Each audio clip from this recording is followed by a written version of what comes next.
Eu estava falando da atividade física também. Acho que foi para isso que isso. Eu entrei. Porque eu não tive só isso com a alimentação, né? De liberdade. Mas também daquela obrigação de eu não ter que me exercitar. De poder me dar ao luxo de sentir preguiça, sabe? E o que eu ia falar, que eu acho que todo atleta, né, se identifica, é que quando para de fazer aquele esporte que por muito tempo foi sua identidade, né? Você fica até meio perdido, tipo, o que existe além disso? Você fica numa bolha, física? né? O que meu corpo sabe fazer além disso, né? Então, eu demorei muito para conseguir achar um exercício físico, uma atividade física, para eu me manter saudável, né? Não estou nem falando aqui de peso, mas para fazer porque precisava mobilidade. ser feito. Exatamente. E eu tentei muitas coisas, assim, muitas coisas. Então, aquela menina que era super disciplinada se viu assim, eu sou sedentária agora, eu como, né, o que eu quiser, e enfim. Então, eu demorei bastante, e aí, naquele período, já trabalhando, além de toda essa pressão que eu estava vivendo e sentindo, e descontar isso na alimentação, eu também me sentia muito cansada, então, eu não conseguia nem pensar numa atividade física, em praticar um exercício físico. Eu não gostava de nada, né, me atraía. Então, acabou que eu engordei aí bastante. Eu vivi um bom período da minha vida no efeito sanfona. Você chegou a tomar remédio, não para emagrecer? Não, nunca tomei remédio. Eu queria falar isso mais para frente hoje, essa febre, né, do remédio. É mais fácil, toma um remédio e pronto. É mais fácil do que... É o caminho mais curto, né, o atalho. É melhor do que eu fazer uma dieta, do que eu entrar numa rotina de exercício. Aí tome-lhe remédio, isso está virando uma febre. Eu vou chegar num ponto mais lá na frente que eu queria muito sua opinião como nutricionista sobre isso. Eu já vi que você não é tão a favor assim de remédio, né, pelo que eu percebi. Então, mas vamos lá. Aí tu chegou e quando você foi para essa área empresarial, que você começou no efeito sanfona ali, você estava trabalhando com o que especificamente? No período assim, mais crítico, eu estava trabalhando em escola.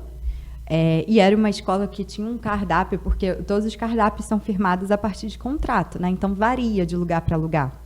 Até, às vezes, né, eu via... Por causa de fornecedores, né? Fornecedores, isso. Às vezes eu vivia muito isso. A minha empresa ela era terceirizada sempre nos ambientes, né? E, às vezes, eu via uma insatisfação das pessoas da empresa que não sabem do contrato ou que não têm ideia que existe um contrato e que por isso que tem só X opções no cardápio, né? Então vai todo mundo sempre em cima ali do nutricionista para reclamar, porque às vezes a gente trabalha com o que pode trabalhar, né? Nessas situações, essa é a verdade. E aí eu estava trabalhando numa escola e que tinha muitas opções, era um cardápio muito bom.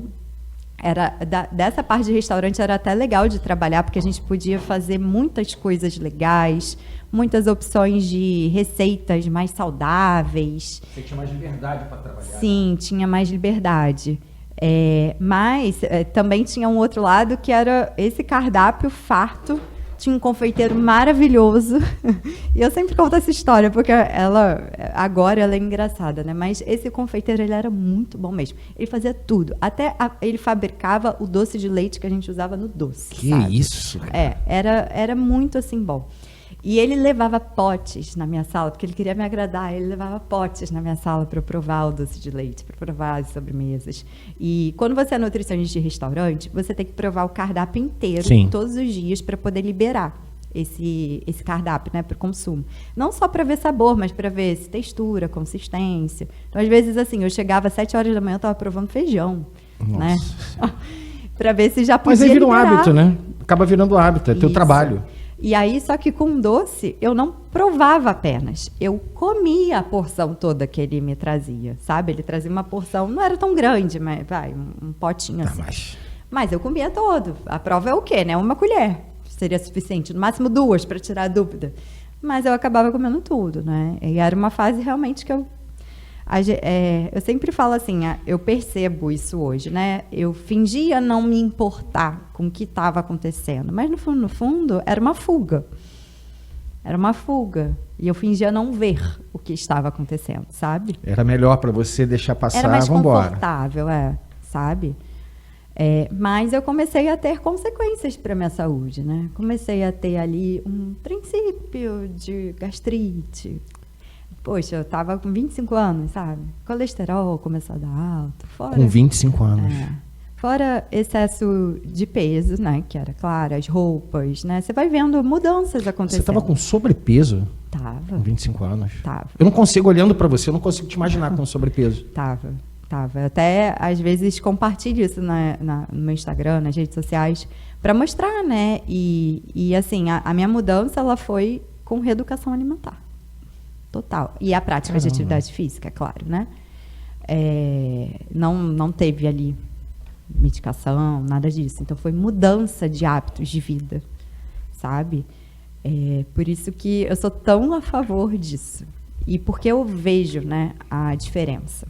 Para você ter ideia, nessa época, né, ali 25, 26 anos, eu saía com os meus amigos, chegava no final de semana, saía, eu ia muito para barzinho, às vezes festa, né, tinha um grupo bom assim de amigos, namorava na época, e às vezes eu dormia na mesa do bar. Que isso? Porque eu estava com sono, eu estava cansada, então eu era uma pessoa completamente indisposta, sabe? Quando eu precisava andar de metrô, eu não conseguia subir um lance de escada ali, eu sentia muito cansaço. E aí isso começou a ficar assim, cara, não tá legal, eu sou muito jovem para isso, não tá legal. Mas ao mesmo tempo eu fingia não ver. E aí teve umas férias, que as férias era o momento ali que eu relaxava, né? Fui fazer uma viagem e eu fiz a mala da viagem às pressas. Coloquei um monte de roupa, assim. Quando eu cheguei no destino, as minhas calças não cabiam, como que eu levei. Aí eu tive que comprar roupa. Que isso? E foi essa viagem que uma chave virou, sabe? Não dá para continuar assim. Não dá. Eu preciso fazer alguma coisa. Não tá legal do jeito que tá. Né? Então, tem um peso estético, tem, mas eu percebi essas mudanças de saúde e é engraçado que a chave vira, eu acho que para qualquer pessoa, para cada pessoa, de uma forma diferente. Eu vejo pelos meus pacientes, assim, o que eles relatam. No meu caso, foi essa viagem que a roupa que eu levei não coube. Ali e eu tive que comprar. Ali me deu um estalo assim, cara, não tá legal. Aí foi confirmando ao longo da viagem, eu tirando foto e eu falando assim, cara, quem é essa pessoa que está aqui? Eu estou muito diferente, né? Quem é essa pessoa da foto? Tem gente que me fala que é porque foi subir uma escada e não conseguiu, ou porque o exame deu alterado, alguma alteração, e o médico falou alguma coisa que assustou, né? Então, a chave vira diferente para cada pessoa. E às vezes, até mesmo, não por uma experiência dela, mas uma pessoa próxima que quase morreu, ou aconteceu alguma coisa, e aí a pessoa também desperta, opa, não quero isso acontecendo comigo, e vai. São várias as formas, né, que fazem a pessoa despertar para isso, né?